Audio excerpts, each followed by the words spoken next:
Hello, bookish friends. Happy Sunday, Monday, whatever day you are seeing this, and Merry Christmas. It is Christmas Eve as I'm filming this video, and I thought it would be fun to start filming all my end of the year videos that I always make. And for today's video, it is going to be my top 23 books I wish I read in 23, and all of these are like new releases that came out this year that I didn't get to. There was a lot that I looked at my shelf and I was like, oh my gosh, there's so many that I missed. So I'll be doing like a video of all my unread books soon, hopefully. But I wanted to say Merry Christmas, and I hope you guys have a great holiday season, and let's get started because we're going to be here for a little bit, and I might have to end this video soon because I have a party to go to in like 30 minutes, and hey, it's me and Taylor. Anyways, let's get started. So I have some honorable mentions here. So these are my honorable mentions. So I'm going to fly through these. First one on the honorable mention list is Seven Faceless Saints by M.K. Loeb. This was the first book in a new series. Book 2 actually comes out in February, and I cannot wait to read book 2, even though I haven't read book 1 yet. My friend Lori bought this for me for my birthday this year, and I'm so sorry to say that I haven't read it yet, but hopefully next year I can binge read this duology. This next one is so easy. I actually might pick it up tonight as like a Christmas Eve read, even though Christmas has nothing to do with it. But that is Love at First Sight, First Set. Oh my gosh. Love at First Set by Jennifer Dugan. I love Jennifer Dugan. She's one of my author. I've actually done a couple author interviews with Jennifer Dugan on my Instagram. So I'm so sad that I haven't got to this yet, but it's so short, and I'm looking for some short, easy, fun read, and even some standalones or even middle grades, because I'm at book 94 out of 100 so far. And I think if I read this next, it will get me to my 95th book of the year. Next two books I am combining because these are two books by the same author that I haven't read yet, but one of them has a sequel coming out next year. And so that first one is Be With Me by Jessica Cassolo. I was supposed to buddy read this with my friend Taylor, and we just haven't got around to reading it. But I do have an e-arc of book 5, which is Belong With Me, I think, and that's also out next year. So hopefully with these new books, it will motivate me to read their backlist books. This one is a standalone. I think I might save this for the summertime of next year, but that is Best Vacation Ever, also by Jessica Cassolo. This is a YA contemporary standalone, and again, I haven't read a whole lot of contemporaries this year, so hopefully in 2024 I'll go back to my comfort genre, which is contemporaries. Next is Happy Place by Emily Henry. I am so sad that I haven't got to this one. This was one of the books I realized I forgot I wanted this one to be on my list, but I just haven't yet. So hopefully, again, next year, new me, new YouTube, we'll see. And then the last honorable mention I have for this list is A Twisted Tale anthology, edited by Elizabeth Lim, with new What If twist by Livia Blackburn, Liz Baswell, Jen Catalian, M.K. England, and Miko Ostro, Krista Perez, and Farha Roken. This is, as you can tell, is a short story collection. I think there's like 16 new short stories, if I'm not mistaken, all centered around Dylan villain stories of Disney movies. So yeah, brain is fried. Okay, so the first book on my list, in no particular order for my top 23. First one I have, this one my friend Lori and I was also supposed to buddy read this book this year, but we just haven't yet, was Silver in the Bone by Alexandra Bracken. This is the first book in a new series by Alexandra Bracken, and I did started this book this year, but I just never finished it. I'm literally like 3 chapters in, I'm not that far. And I got this from my Owl Crate, so if I can find out what video this was, I will leave it up above or down below.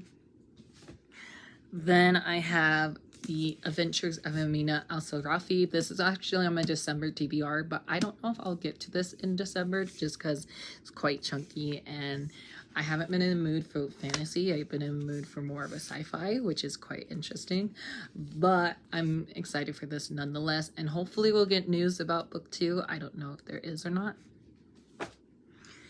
The next one is also from Owl Crate. I'm actually going to do all my Owl Crates at once because I have quite a few on this list. So I have Midnight Strikes by Zebra Shanazia. So sorry for butchering the last name. This Dark Descent by Kayla Josephson. This is the first book in a new series. And Swordcatcher by Cassandra Clare. I am so excited to read this. I know book 2 is supposed to come out in 2024. So hopefully, again, with the new book in this series, it will motivate me to read book 1. Next is a book that I was supposed to read from one of my reading challenges earlier this year, but never did. And that is When You Wish Upon a Star by Elizabeth Lim. This is one of the newest books in the Twisted Tales series. I've started this one as well, but just never finished it. I might do a video about all the books that I started this year and haven't finished them yet, because there's a lot.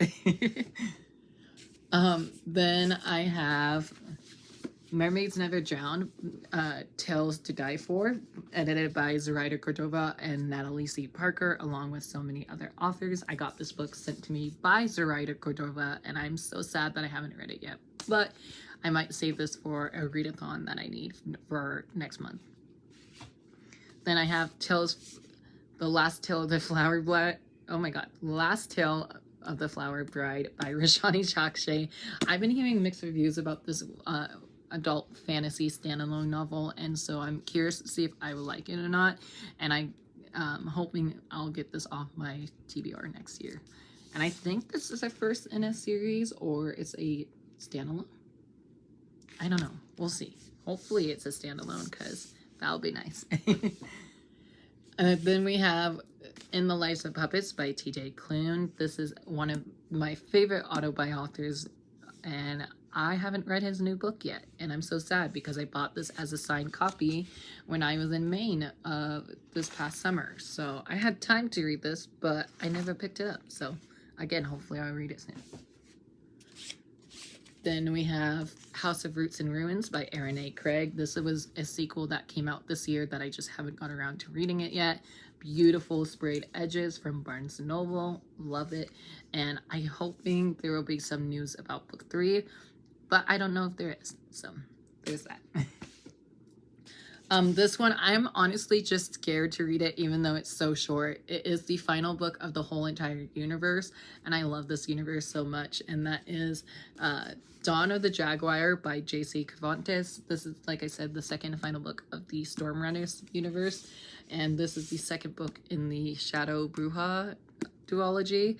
So I've read book 1 last year, absolutely love it. It's so short. Maybe I'll pick this up as my 95th book and just kind of rip the band-aid off and get it over with, you know, even though I love the series, so I didn't mean for that to sound rude, but yeah. On the other end of that, this behemoth of a book just got released at the end of this year, and that is Murtagh by Christopher Paolini. This is the newest book in the Eragon universe, and I cannot believe I'm going back to this world in 2024. I'm so excited, but the size of this kind of scares me. Then I have some contemporaries that I want to get to next year as well. I have The 7-Year Slip. You'll see this in an upcoming video soon. This is by Ashley Poston. Then we have Give Me a Sign by Anna Soroniyo, I think. I'm so sorry. I know she has a new book coming out next year, and again, new books always makes me read their backlist titles. So this was her debut novel this year, and I know my friend Charlie read this year, and she absolutely loved it. My words today have been messing up. And gonna fly through these last couple to make it to my party on time. I have Hellbent by Leigh Bardugo. The Buried and the Bound by Rochelle Hanson. I just bought the beautiful matching edition of book 2, The Summer Queen, to this duology trilogy. I'm not sure how long the series is. Then I have one I was super excited for but never got to this year, and that was Teach the Torches to Burn by Caleb Rogan. This is a male romance novel, so we love it. even though we haven't read it yet. And my last two books on this list are for my book of the month, and that is The Unmaking of June Farrow by Adrienne Young and Family Lord by Elizabeth Acevedo. This one is also on my December TBR, and I saw that this was a mixed medium format, so again, maybe I'll pick this up this week before the end of 2024. But that is everything on my top 23 books to read in 2023, plus my honorable mentions. I'm so sorry I went through that so fast, but I hope you guys enjoyed this video. If you did, give me a big thumbs up, hit that subscribe button, turn your notification on so don't miss any new videos coming from me soon. And if you need me, I'm heading out to a party. Bye.